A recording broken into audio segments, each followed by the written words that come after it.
வாழ்க வளமுடன். வாழ்க வையகம், வாழ்க வையகம், வாழ்க வளமுடன். இன்று நாம் இறைஞானமும் முழுமை பெறும் என்ற தலைப்பின் கீழ் உயிரின தன்மாற்றம் பற்றிய கேள்வி பதில்களை பார்க்கலாம். இதனுடைய தொடர்ச்சியான மூன்றாம் பகுதி. ஊர்வன நிலையில் விலங்குகள் முன்னோக்கி ஓடியபோது முதுகு தண்டெலும்பு பின்னோக்கி நீண்டு வாலாக வளர உதவியது. வேகமாக ஓடும் விலங்கினங்களில் வால் மிக முக்கிய பங்கு வகிக்கிறது. தாவரங்களிலிருந்து புழு தோன்றினாலும் அது தனது ஆற்றலால் திரவ நிலையை கொண்டு ஒரு கூடு போன்ற அமைப்பை ஏற்படுத்தி கொண்டு வருகிறது.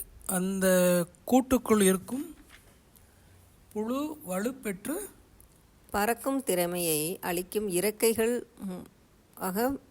இறக்கைகள் முளைத்து விடுகிறது. புழுக்கள் தன்னை சுற்றி உருவாகியுள்ள கூட்டை தன் வாயினால் கடித்து பொத்தல் செய்து கொண்டு வெளியேறிவிடும். இதுவே இந்த உயிரினமே பரப்பன ஆகும். புழுக்களுக்கு பறக்கும் திறமை வந்துவிட்டாலும் இறக்கைகள் போதிய வலு இல்லாததால் இறக்கைகளை இழந்துவிட்டு பூமியில் விழுந்து ஊர்வனவாக வாழத் தொடங்குகிறது. ஊர்வன பிராணிகள் தங்கள் இனப்பெருக்கத்தால் பல வகையான நடப்பனவாகி கால்களின் எண்ணிக்கை குறைந்து இனங்கள் பலவாகி மனிதன் என்ற உருவத்திற்கு வந்துவிட்டது. சிற்றுயிரிலிருந்து மனிதன் வரையில் பெற்ற மாற்றங்கள் உடலளவில்தான். உருவங்கள் எத்தனை மாறினாலும் அதன் அனுபவங்கள் அலைவடிவில் சுருங்கி கருமையமான காந்த களத்தில் தர மேன்மையாக அமைந்துள்ளது. தாவரங்கள் முதலாக ஐயறிவு விலங்கினங்கள் வரை கருமையத்தில் அகமாக உள்ள பேரறிவான இறைநிலையையே உயிரினங்கள் வாழும் சூழ்நிலைக்கு ஏற்ப அவற்றின் உருவ அமைப்பையும் இயக்க இயல்புகளையும் வடிவமைத்து நடத்தி வருகிறது.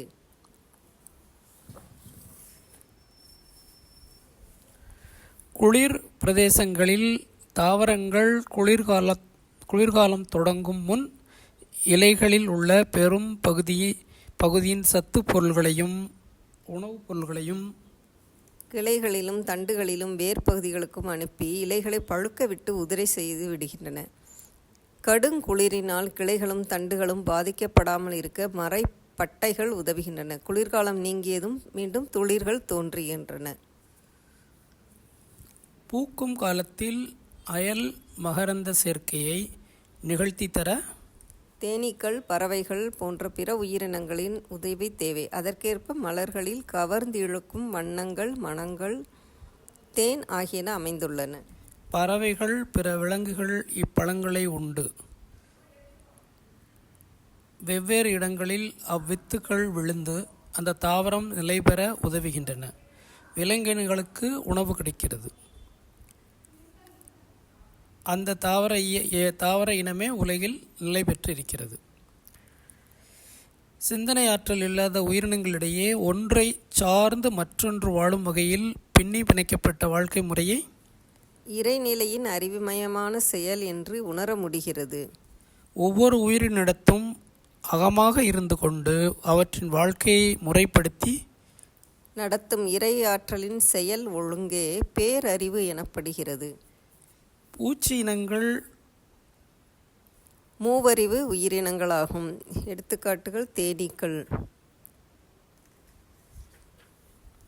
பறவை இனங்கள் கூடு கட்டி இனப்பெருக்கம் செய்யும் முறை இன்னும் வியப்பு அளிக்கத்தக்கதாக உள்ளது. சில பறவைகள் தரையில் கூடு கட்டி முட்டையிட்டு குஞ்சு பொரிக்கின்றன.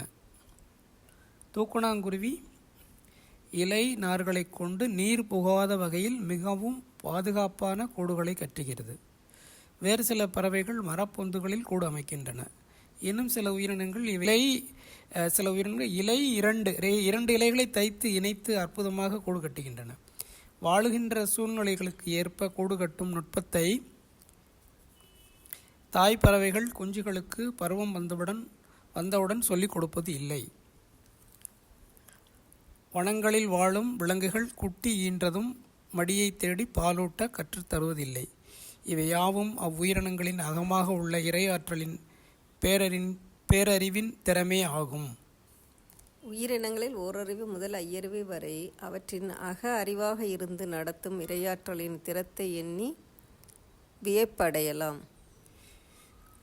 அரூபமான இறைநிலை தோற்றப் பொருள்களாக தன்மாற்றம் அடையும் செயலில் தனது முதல் இயக்க வெளிப்பாடாக உள்ள காந்தத்தை கொண்டே அனைத்தையும் நடத்துகிறது. இணக்கமான பஞ்சபூத கூட்டமைப்பில் உருவானவைதான் உயிரினங்கள். உயிரினத்தின் உடலிலிருந்து வெளிப்படும் காந்தம் ஜீவகாந்தம். உயிரினம் வாழுகின்ற சூழ்நிலையிலிருந்து வெளிப்படும் காந்தம் வான்காந்தம். சூழலில், அதாவது சடப்பொருள்களிலிருந்து வரும் வான்காந்தமும் பிற உயிரினங்களிலிருந்து வரும் ஜீவகாந்தமும் கலந்தே இருக்கும். ஒரு குறிப்பிட்ட உயிரினத்திற்கு அதனுடைய ஜீவகாந்தத்தை தவிர பிறவற்றிலிருந்து வரும் காந்தமெல்லாம் வான்காந்தம் என்றே கொள்ள வேண்டும். சூழல் என்பது ஒரு உயிரினம் வாழ்கின்ற சுற்றுப்புற அமைப்பு ஆகும். ஓரறிவு உயிரினம் முதல் ஐந்தறிவு உயிரினம் வரை அனைத்து வகை உயிரினங்களின் உருவ அமைப்பு, குணம், செயல்திறன் அனைத்தும் அந்தந்த உயிரினம் உருவாகி வாழ்கின்ற சூழலுக்கு ஏற்பவே அமைந்துள்ளன. சூழல் அனைத்துமே வான்காந்தம். சூழலின் தன்மைகள் அடங்கிய வான்காந்தம் உயிரினத்தின் ஜீவகாந்தத்தோடு எப்போதும் கலந்து விடுகிறது.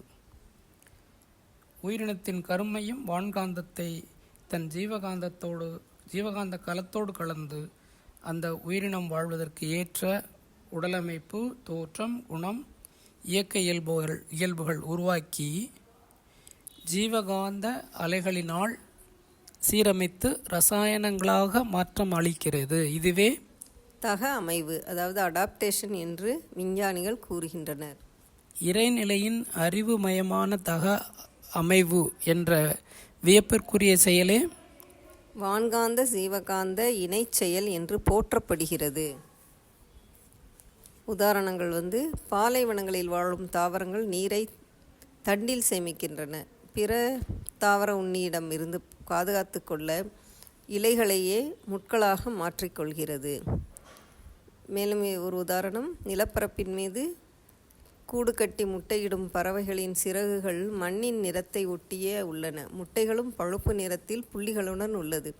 சுற்றுப்புற சூழலில் உள்ள மண், காய்ந்த புல், பிற தாவரங்கள் ஆகியவற்றிலிருந்து வரும் வான்காந்தம் அப்பறவையின் கண்களை வழியாக உட்சென்று அதன் ஜீவகாந்தத்தோடு கலந்து கருமையத்தை அடைகிறது. அகமாக உள்ள பேரறிவு தன்னை பாதுகாத்து கொள்ள பறவைகள் அவற்றின் முட்டைகள், குஞ்சுகள் இவற்றின் நிறத்தை சூழலுக்கு ஏற்றவாறு மாற்றிவிடுகிறது. மேலும் சில உதாரணங்கள், பச்சோந்தி ஓணான் இனத்தை சேர்ந்தது. ஆனால் வேகமாக ஓட முடியாது. தாவரங்களில் உள்ள பூச்சிகளை பிடித்து உண்டு வாழ்வது அதனுள் உள்ள அகம் எனும் பேரறிவு அதன் நிறத்தை மாற்றும் இயல்பை தந்துவிடுகிறது. அதேமாதிரி கொக்கு, நீரில் நின்று வேகமாக ஓடும் மீனை தேடி உண்ணும் கொக்கு. அதன் வெண்மை நிறம், நீண்ட கால்கள், கூரிய மூக்கு, நொடியில் மீனை கொத்தி எடுக்கும் வேக இயல்பு ஆகியன இயல்பாக அமைந்து விடுகிறது. உடலுக்கு வெளியே விரியும் ஜீவகாந்தத்தோடு புற பொருளிலிருந்து வரும் காந்த அலைகள் மோதுவதால் அதிர்வும் சலனமும் உண்டாகின்றன. இதனால் ஜீவகாந்த ஓட்டத்தில் தடை ஏற்படுகிறது. இதுவே உணர்தல் ஆகும், அதாவது காக்னிசன். புற பொருளிலிருந்து வரும் காந்த அலை ஒரு உயிரினத்தின் காந்த கலப்புற்று உயிரினத்தின் கருமையத்திற்கு செல்கிறது. கருமையமாக உள்ள பேரறிவு காந்த அலையின் அழுத்தத்தை தன்னுடைய ஜீவகாந்த அழுத்தத்தோடு இணைத்துக் கொள்கிறது. இதுவே துய்த்தல், அதாவது எக்ஸ்பீரியன்ஸ் ஆகும்.